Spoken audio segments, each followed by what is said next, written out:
On disait que dans cette ville la richesse poussait comme l'hibiscus après la première pluie, mais personne n'avait jamais vu une fortune fleurir au rythme des tombes jusqu'à ce que Nadine, avec son sourire de lune neuve et ses robes qui faisaient taire les miroirs, commence à briller un peu plus chaque fois qu'une de ses amies disparaissait sous la terre chaude. La ville elle-même, vaste et scintillante, semblait écrite au mascara sur la paupière du désert, avec ses avenues larges comme des promesses, ses résidences gardées par des palmiers dressés comme des soldats silencieux, ses fenêtres en verre fumé et ses balcons où les bougainvilliers cascadaient en vagues pourpres. Ses centres commerciaux climatisés où le parfum d'ambre se mêlait aux notes de chocolat et de cuir italien, ses restaurants suspendus où les plateaux de fruits de mer arrivaient comme des bateaux de fête et où les rires montaient jusqu'à la verrière comme des ballons d'hélium, la ville donc vibrait d'une musique de prospérité, de courbes de profit et de chuchotements sucrés. Dans cette lumière, Nadine glissait comme une panthère apprivoisée, peau couleur de bronze poli, yeux ourlés de colle, manucure écarlate, cheveux noirs sculptés en vagues profondes et immobilisés par des secrets de coiffeuse que même les vents ne savaient pas défaire, elle sentait le jasmin et la vanille et la possibilité. Et partout où elle passait, les serveurs se redressaient comme des baobabs surpris, les portes s'ouvraient toutes seules, les tapis devenaient plus épais. Elle avait l'âge que la nuit donne aux femmes qui dorment peu et pensent beaucoup, elle avait un rire plein, rond, un rire qui vous donnait envie de lui tendre votre souci pour qu'elle en fasse un beignet, et elle portait des tissus qui connaissaient leur mission, wax aux motifs profonds comme des proverbes, soie qui murmurait à chaque pas, satin qui attrapait la lumière comme un filet attrape les poissons dorés. Autour d'elle flottait un cercle d'amis, des étoiles qui voulaient rivaliser avec son soleil, chacune belle comme un mensonge ancien, chacune plantée dans une vie luxuriante, chacune propriétaire d'un bout de ciel en toiture et d'un bout de mer en piscine à débordement. Elle s'appelait Clémence, Farida, Yaya, Gisèle, Soraya. Des prénoms qui claquaient comme des éventails, elles voyageaient ensemble, réservaient des suites avec des noms de pierre, mélangeaient les cuisines du monde comme on mélange les épices d'un ragoût royal, partageait les manucures et les secrets, les fous rires à gorge déployée et les selfies saturés d'or, buvait des champagnes qui sautaient comme des chèvres heureuses et mastiquaient des viandes aussi tendres que les promesses d'un fiancé patient. Pourtant, au milieu de cette abondance qui vous donnait l'impression de marcher sur du velours, un murmure avait commencé à courir, mince comme une fumée mais persistant comme l'odeur d'une sauce qui a accroché, car on ne pouvait pas ne pas remarquer que chaque fois que l'une d'entre elles descendait dans la chambre fraîche de la terre, le lendemain ou la semaine d'après, Nadine apparaissait avec quelque chose de nouveau, une voiture couleur sable fin qui brillait comme un proverbe bien élu. Une bague dont le diamant faisait trembler l'ongle du soleil, une villa où la peinture avait encore l'air de sécher sur des murs qui connaissaient le chemin des caresses, un bracelet lourd comme un héritage et fin comme une ruse. Les vieilles tatas, assises sous les manguiers, observaient avec leur patience habituelle, leurs pagnes nouées serrées et leurs cuisses solides posées sur des chaises en plastique qui grinçaient comme des criquets, elles reniflaient et lâchaient des sentences entre deux morceaux de poisson braisé, disant « Ceci n'est pas la pluie qui tombe au hasard, ma fille. C'est la calebasse d'une seule cour qui déborde à chaque deuil, et si amitié devient tontine avec le cimetière alors que Dieu nous garde en bonne santé, et elle riait d'un rire où le sel et le miel cohabitaient, pendant que les jeunes garçons qui vendent les bouteilles d'eau au carrefour se lançaient des regards et se disaient tout bas que le destin de certaines femmes ressemble à un coffre sans clé visible. Les funérailles dans notre ville sont des pièces de théâtre sans répétition, tout le monde connaît son rôle, les pagnes de deuil sont choisis avec la finesse d'un stratège, les tantes surveillent la chorégraphie des larmes, les traiteurs servent des plats comme s'il s'agissait d'installer une mémoire dans les ventres, les chants montent comme des pigeons pressés. Les chorales savent faire vibrer l'air jusqu'à ce que les plus durs se mettent à renifler, et dans ces cérémonies d'or et de nuit, Nadine jouait toujours la douleur avec une intensité qui coupait la respiration, elle se laissait tomber sur le sol froid en suppliant la poussière d'avaler sa peine, et tirait des sanglots qui semblaient tirer des cordes invisibles dans le cœur de chacun, on l'asseyait, on lui donnait de l'eau sucrée. Elle disait que la vie est un panier percé, qu'elle n'a plus de main pour retenir l'eau, puis le lendemain elle sortait de sa porte comme on sort d'une coulisse, coiffure neuve, parfum neuf, et quelque chose de plus brillant à son poignet, collier comme un fil de lune, montre que le soleil lui-même consultait pour savoir quelle heure il était.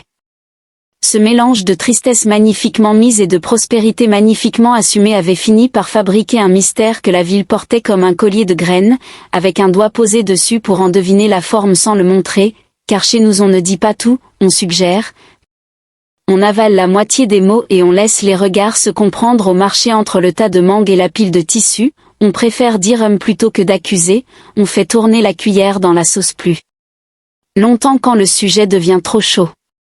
Moi qui parle, historien de nos jours dorés et de nos nuits bruyantes, je sais sentir les tremblements dans le plancher des familles et les courants d'air dans les salons, je sais quand une ville a pris un secret dans sa bouche et qu'elle le mâche sans le avaler, et ici ce secret avait le goût du sucre brûlé et des rendez-vous manqués.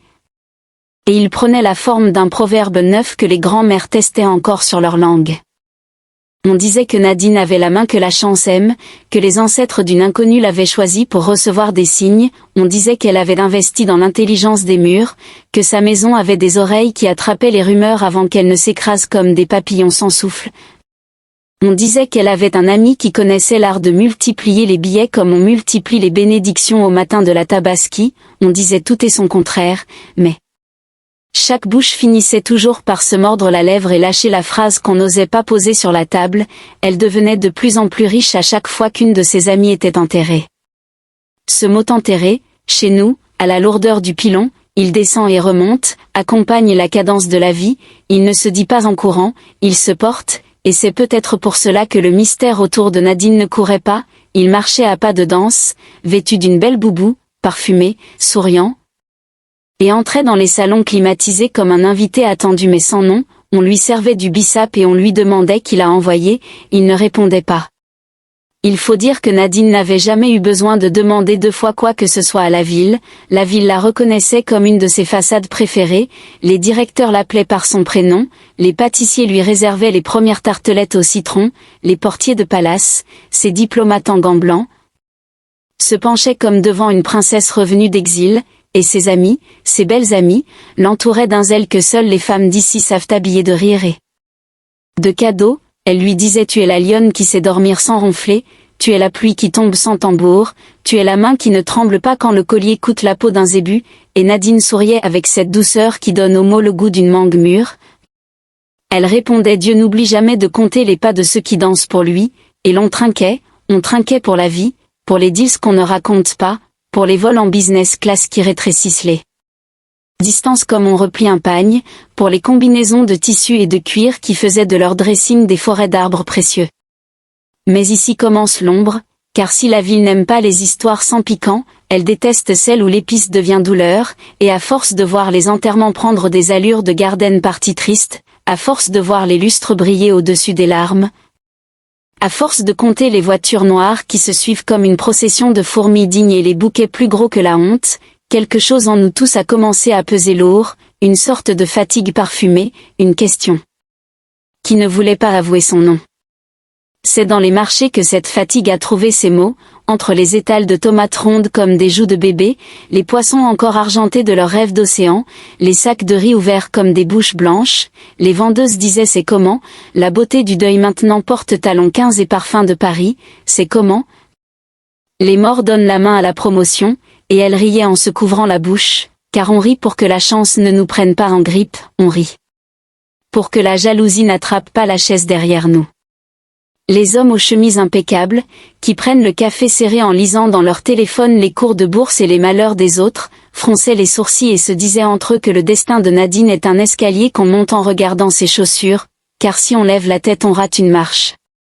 Certains, bien sûr, rabattaient la main et disaient: laissez-la, c'est une enfant bénie, c'est une antilope qui a appris la patience du crocodile, elle récolte seulement ce qu'elle a semé, regardez son élégance, sa discipline, sa manière de payer avant qu'on annonce l'addition, la manière dont elle nourrit les mains qui la servent, la manière dont elle fait tourner une maison comme un chef d'orchestre, ce genre de femme a un secret, mais le secret c'est qu'elle se lève quand nous dormons.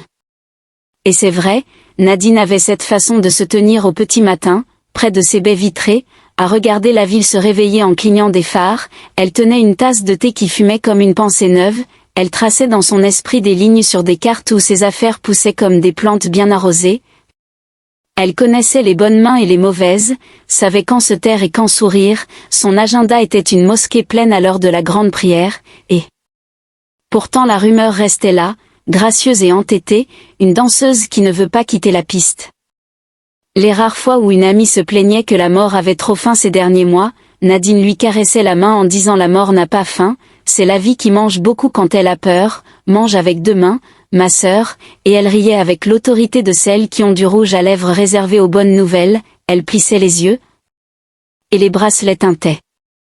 Moi je vous dis, que vous aimiez ou non leur manière de vivre, vous auriez aimé la ville où cela se passe, car la beauté y est si grande que la nuit parfois s'assoit pour la regarder, les ponts se décorent de guirlandes de voitures, les fontaines chantent sans micro, les enfants de riches apprennent à dire merci en 2 langues. Les caissières ont des ongles peints comme des couchers de soleil, même les gardiens aux guérites portent leur solitude avec élégance, et dans ce contexte, une histoire comme celle de Nadine ne pouvait que pousser comme un champignon bien nourri, par la pluie de l'admiration et la chaleur de l'envie. Je n'ai pas parlé de malédiction car le mot lui-même n'ose pas rentrer dans les salons où le marbre refroidit les idées sombres, je n'ai pas parlé de crime car nos conversations savent se tenir, je n'ai pas parlé de sortilège car ici les talismans se cachent dans les tiroirs à chaussettes et ne sortent qu'en cas d'urgence. J'ai parlé de regards, de soupirs, de contes que chacun fait dans sa tête, car c'est ainsi que naissent les mystères qui tiennent longtemps, ils se nourrissent de peu, un clin d'œil, un bijou trop lumineux le lendemain d'une musique funèbre, un silence au bon moment, une phrase qu'on dit et qui sonne comme un proverbe inventé. Alors voyez, je pose cela devant vous avec des mains propres et un cœur qui sait que les histoires, chez nous, sont des routes qui portent les pas des vivants et les ombres des ancêtres, je vous donne la ville telle qu'elle respire, je vous donne Nadine telle qu'elle marche.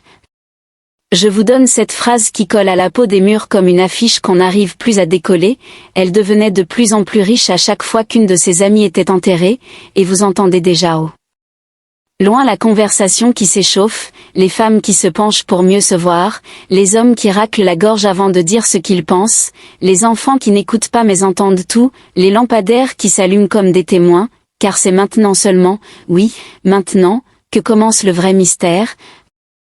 Dans le parfum des roses entretenues par des jardiniers invisibles, dans la rumeur des climatiseurs qui chuchotent comme des vieilles gardiennes, dans l'écho des chants funèbres encore accrochés aux rideaux épais des salons où l'on boit le thé à la menthe et où l'on apprend à pleurer sans abîmer le maquillage, c'est maintenant que la ville avec sa beauté lourde va soulever un coin du pagne pour regarder dessous, avec ce mélange de respect, de curiosité et d'humour qui fait de nous ce que nous sommes. Des gens qui savent pleurer en comptant, rire en soupirant, aimer en surveillant, des gens pour qui la réalité est une dentelle où les fils se croisent sans se casser. Les funérailles dans cette ville n'avaient rien de pauvre ni de discret. Elles étaient de véritables parades où la douleur se mariait au faste comme une mariée qui accepte son mari sans trop de choix. Chaque fois qu'une des amies de Nadine était enterrée, la ville se transformait en une scène de spectacle où la mort, loin d'être un effroi silencieux, devenait presque un prétexte pour rivaliser en grandeur.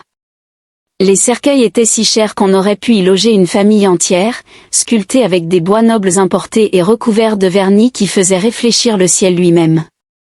Les pagnes du deuil n'étaient pas achetés au marché ordinaire, mais commandés à l'étranger, brodés de fils brillants comme pour défier la tristesse. Les buffets servaient des plats comme si c'était une fête, avec du riz parfumé, des sauces rouges et vertes, des volailles dorées, des plateaux entiers de fruits frais disposés comme des offrandes aux dieux invisibles. Tout le monde mangeait, buvait et pleurait en même temps, et ce mélange avait quelque chose d'étrangement africain, cette façon de transformer même le malheur en un moment où la communauté partage, où la vie continue de dire qu'elle est plus forte que le silence du cercueil. Nadine, elle, jouait son rôle avec une intensité qui coupait la respiration. Elle se jetait au sol, se roulait dans la poussière avec ses habits coûteux, pleurait des larmes qui semblaient pouvoir remplir un seau, criait comme si son cœur s'était fendu. On devait la relever, lui tendre de l'eau, la calmer, et chacun se disait dans son cœur que voilà une femme qui aime ses amis jusqu'au bout. Mais à peine les cérémonies terminées, à peine les chants éteints, Nadine réapparaissait dans une nouvelle peau. Une nouvelle voiture garée devant sa maison, souvent plus majestueuse que celle d'avant. Une nouvelle villa dont l'architecture faisait rougir les autres quartiers. Un collier si lourd qu'on se demandait comment son cou si fin pouvait le supporter. Les gens commençaient à chuchoter, à rire en cachette. Certains disaient avec ce mélange d'ironie et de peur qui est notre manière de nous protéger, si tu veux mourir riche, deviens son ami. D'autres disaient encore que même le cimetière devait avoir signé un contrat avec Nadine, car ses larmes semblaient fertiliser son compte bancaire. Les funérailles elles-mêmes devenaient des compétitions de luxe. Des orchestres de chorale chantaient des mélodies qui faisaient trembler les vitres des églises ou des mosquées. Les décorations étaient si somptueuses qu'on se demandait parfois si c'était une mort ou un mariage qu'on célébrait. Les convives s'habillaient de leurs plus beaux vêtements, les femmes arboraient des foulards noués hauts comme des couronnes, les hommes portaient des boubous en basin brillant. Les jeunes venaient pour regarder, pour se faire voir aussi, pour prendre des photos en cachette qu'ils partageaient ensuite sur leur téléphone comme pour dire qu'ils avaient participé à un spectacle de la ville. Et à chaque fois, Nadine se plaçait au centre malgré elle, ou plutôt parce que la ville avait placé là. Ses larmes faisaient taire les bavardages, sa douleur attirait l'attention, et son luxe à chaque lendemain faisait jaser tout le monde. Les vieilles femmes du quartier, celles qui connaissent les secrets du monde en restant assises sur leurs chaises en plastique, riaient en murmurant entre deux bouchées de foutou que l'amitié est devenue tontine avec le cimetière et que Dieu seul sait comment ce jeu finira. Elles faisaient claquer leur langue et concluaient que dans cette vie certains pleurent en pagne déchiré et d'autres pleurent en soi. Pourtant, malgré ces rires et ces murmures, les gens continuaient à respecter Nadine. Car elle savait donner. Elle distribuait des billets aux chanteurs des funérailles, elle offrait à boire et à manger aux veilleurs fatigués, elle payait parfois discrètement les dettes des familles endeuillées. Ce geste, tout le monde le voyait, et c'est ce qui rendait les soupçons plus difficiles à affirmer. Comment accuser celle qui aide même quand elle pleure, celle qui rend les funérailles plus belles, celle qui transforme la douleur en un moment où la vie s'accroche encore plus? Mais au fond, l'étrangeté demeurait. Les survivantes de son cercle d'amis commençaient à avoir peur. Elles riaient encore ensemble, organisaient des voyages, des soirées où les bouteilles se vidaient comme des calebasses percées, mais dans leur cœur chacune comptait en silence. Qui sera la prochaine? Quand ce rire que nous partageons deviendra-t-il le souvenir qu'elle pleurera demain devant une foule en pagne noire? Certaines tentaient de s'éloigner, inventant des excuses, prétextant des affaires ou des maladies pour éviter les rencontres, mais la générosité de Nadine les ramenait toujours. Elle savait flatter, offrir des présents qui brûlaient les mains par leur valeur, offrir des voyages où les billets d'avion sentaient encore l'imprimerie. Elle savait leur parler avec douceur, leur promettre que la vie est courte et qu'il faut la manger avec les deux mains, que Dieu a donné le luxe pour qu'on en profite et non pour qu'on le laisse moisir dans les coffres. Alors elles revenaient, les amies, comme des mouches attirées par le miel, tout en se disant chacune que ce miel pourrait un jour être leur dernière douceur. Et le cycle continuait. Un enterrement, des larmes, un nouveau bijou, une nouvelle maison, une nouvelle richesse.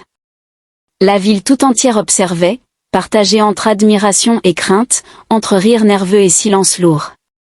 Car ce mélange de drame et de faste, cette danse étrange entre la mort et le luxe, révélait quelque chose de profondément africain, cette capacité à transformer chaque douleur en spectacle, à rire même au cœur des larmes, à suspecter tout en respectant, à vivre au milieu des contradictions. On pouvait voir dans les funérailles de Nadine toute l'âme de la ville, cette beauté éclatante qui cache ses cicatrices sous des pagnes neufs, cette douleur qui ne se montre jamais nue mais toujours habillée de perles, ce luxe qui devient une manière de tenir tête à la mort. Et à chaque nouvelle disparition, les murmures reprenaient, les rires se ravivaient, les regards se faisaient plus lourds. Car la vérité était là, suspendue au-dessus de toutes ces têtes brillantes comme un lustre de cristal. Elle devenait de plus en plus riche à chaque fois qu'une de ses amies était enterrée. Les survivantes du cercle d'amis de Nadine vivaient désormais avec un rire qui sonnait faux. Elles se retrouvaient encore dans les villas où les piscines bleues brillaient sous la lune comme des yeux de crocodile, elles sirotaient encore du champagne qui pétillait plus fort que leur conversation, elles riaient encore de ces blagues qui faisaient trembler leur collier de perles, mais chacune d'elles cachait dans son cœur une question qu'elle n'osait poser. Elles se regardaient en silence quand une autre manquait à l'appel, elles se serraient un peu plus fort comme pour se rassurer qu'elles étaient encore en vie, mais le soupçon grandissait, insistant comme une cicatrice qui refuse de se refermer. Le luxe ne suffisait plus à masquer l'ombre qui flottait autour de Nadine. On commençait à compter les disparitions, à remarquer les coïncidences, à sentir ce parfum amer qui se glissait entre deux éclats de rire. C'était comme si chaque toast qu'elles levaient devenait un compte à rebours invisible, comme si chaque voyage qu'elles entreprenaient ensemble pouvait se transformer en dernier souvenir. La jalousie, l'envie, la peur, toutes ces émotions dansaient autour d'elles comme des danseuses masquées. Pourtant Nadine restait égale à elle-même, douce, généreuse, rieuse, splendide dans ses tissus qui semblaient parler à la lumière, rassurante avec ses paroles sucrées. Elle disait toujours que la vie n'est qu'un souffle et qu'il faut le respirer avec gourmandise, que Dieu bénisse celles qui savent vivre sans regarder en arrière, que la mort est une vieille femme qui n'a besoin de permission de personne pour venir frapper. Mais les regards se croisaient. Certaines amies commençaient à faire des rêves troublants où elles se voyaient couchées dans un cercueil doré avec Nadine habillée de blanc en train de verser des larmes de crocodile. Ces rêves circulaient entre elles, racontés à demi-mot, comme des secrets honteux. Puis arriva ce dîner qui marqua un tournant. C'était dans un hôtel 7 étoiles de la ville, un lieu où les lustres descendaient du plafond comme des cascades de cristal, où les serveurs portaient des gants blancs comme des chirurgiens, où les tables étaient dressées avec des couverts en argent lourd. Les amis riaient, mangeaient des plats si raffinés que même les ancêtres auraient hésité à y tremper leurs doigts, et tout semblait comme d'habitude. Mais au milieu des rires, une voix osa briser le voile. Farida, la plus audacieuse, laissa tomber sa fourchette et fixa Nadine droit dans les yeux. Elle dit avec un sourire qui n'était pas un sourire, « Nadine, ma sœur, dis-nous seulement, pourquoi la mort aime danser autour de toi ?» La salle se figea. Les autres amies baissèrent les yeux dans leurs assiettes, certaines toussèrent pour masquer leur malaise, d'autres serrèrent leur verre de vin comme si elles voulaient s'y cacher. Nadine resta silencieuse quelques secondes, puis elle éclata d'un rire si franc qu'il coupa la tension comme un couteau coupe un fruit mûr. Elle dit alors avec cette voix chaude qui charmait même les sceptiques, « Ah, si la richesse se cueille sur des tombes, alors que vos esprits soient en paix. » Elles rirent toutes, peut-être soulagées, peut-être forcées, peut-être inquiètes. Mais ce soir-là, l'ombre s'était épaissie. Plus tard dans la nuit, alors que les musiques avaient cessé et que les invités se retiraient, une des servantes de l'hôtel, une fille curieuse aux yeux vifs, trouva par hasard le sac de Nadine posé à l'écart. En le rangeant, elle aperçut un petit carnet à la couverture de cuir rouge. Elle l'ouvrit avec la désinvolture des pauvres qui savent qu'ils n'ont rien à perdre. Et là, elle vit une liste de noms. Ceux des amis de Nadine. À côté de plusieurs, une croix rouge tracée d'une main ferme. À côté d'autres, des pages restaient encore vierges, mais leurs noms y figuraient bien. La servante sentit le froid courir dans son dos. Elle referma le carnet à la hâte, remit le sac en place et partit sans dire un mot, mais ses yeux avaient tout retenu. Dès lors, le mystère ne fut plus seulement un murmure. Il devint un secret qui brûlait. Les survivantes, même sans connaître le carnet, se mirent à éviter Nadine autant qu'elles le pouvaient. Mais le destin avait déjà lié leur vie à la sienne comme des pagnes cousues du même fil. Quand elle s'éloignait, elle les rattrapait avec une fête, un cadeau, une promesse. Quand elle se taisait, elle faisait parler son rire. Quand elle tremblait, elle les enveloppait de sa générosité. Mais au fond de chacune, la peur était devenue une compagne, une peur belle, habillée, parfumée, qui s'asseyait entre elles lors des dîners et leur rappelait que le cercle se rétrécissait. Le carnet de Nadine, ce petit livre aux croix rouges, restait comme une ombre invisible dans leur conversation, un spectre dont elles ignoraient l'existence mais dont elles sentaient la présence. Les soupçons grandissaient, mais la richesse continuait de briller, et chaque rire de Nadine sonnait comme une énigme que personne n'osait résoudre. La ville tout entière en vint à vivre dans une attente muette, comme si chaque matin pouvait apporter un nouveau deuil, une nouvelle cérémonie, une nouvelle démonstration de l'armée de luxe. Nadine marchait toujours avec sa démarche de reine, toujours couverte de bijoux lourds et brillants, toujours parfumée comme une fleur qui n'a jamais connu la poussière, mais derrière son sourire éclatant, beaucoup voyaient désormais une ombre qui ne disait pas son nom. Les rumeurs circulaient dans les marchés, dans les salons, dans les jardins où les vieilles femmes se coiffaient entre elles et laissaient tomber des proverbes aiguisés comme des couteaux. On disait que Nadine avait vendu ses amis aux esprits de la nuit, qu'elle avait conclu un pacte avec une rivière invisible, qu'elle avait un coffre enterré quelque part sous sa villa où des mains invisibles venaient déposer l'or chaque fois que le cercueil d'une amie se refermait. On disait aussi qu'elle n'était peut-être qu'une enfant bénie, que Dieu lui avait donné une destinée particulière, et que ses amis, en mourant, lui transféraient leur bénédiction. Mais plus personne ne savait où s'arrêtait le conte et où commençait la vérité. Un soir, Nadine organisa un banquet pour inaugurer son nouvel hôtel, un palace qui portait son nom écrit en lettres dorées sur une façade immense qui reflétait la lune comme un miroir géant. Toute la ville était invitée.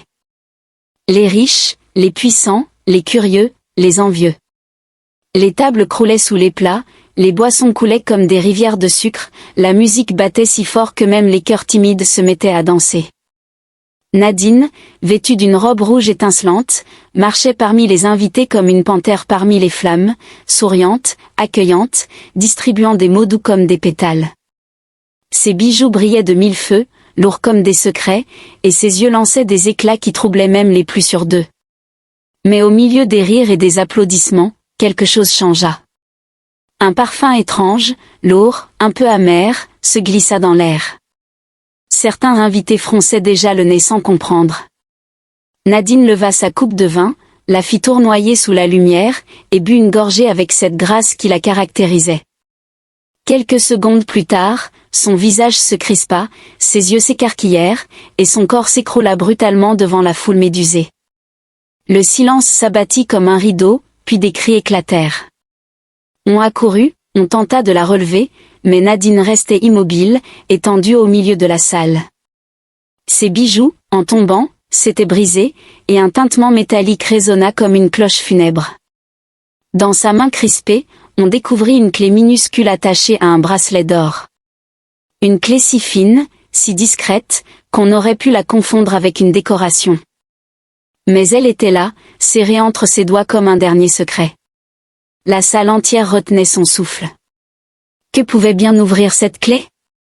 Un coffre rempli d'or? Une chambre interdite dans son hôtel? Une malle cachée dans sa villa où reposait le vrai secret de ses richesses? Personne ne savait. Mais tous comprirent que cette clé n'était pas un bijou ordinaire. Elle était le symbole d'une vérité qu'on n'avait pas encore découverte. Certains invités juraient que la clé brillait d'une lueur étrange, comme si elle avait été forgée dans une autre époque. D'autres disaient qu'ils avaient entendu un rire étouffé s'élever quelque part, un rire qui ne venait pas des vivants. Ce soir-là, la ville entière sut que les richesses de Nadine n'étaient pas simplement le fruit de son intelligence ou de sa beauté. Elles venaient de plus loin, de plus profond, d'un pacte ou d'un mystère que seuls les esprits pouvaient expliquer. Et tandis que son corps était emporté dans le silence et les pleurs, les regards restaient fixés sur cette clé qui brillait encore. Une clé qui semblait chuchoter à chacun, l'histoire n'est pas finie. La salle tout entière vibrait d'une question muette. Que cachait Nadine vraiment? Et qui oserait chercher la serrure que cette clé devait ouvrir? Car la ville comprit ce soir-là une vérité glaciale. Certaines richesses ne s'héritent pas. Elles se paient. Cette histoire nous rappelle que la richesse qui naît sur les tombes n'est jamais une bénédiction mais un fardeau qui finit toujours par se retourner contre celui qui la porte. La vie nous enseigne que l'amitié, la loyauté et la vérité valent plus que l'or et que les secrets bâtis sur la douleur ne durent jamais. Chers abonnés, prenez cette leçon comme un appel à vivre avec droiture, à bâtir vos réussites sur l'honnêteté et à partager cette histoire pour éveiller les consciences autour de vous.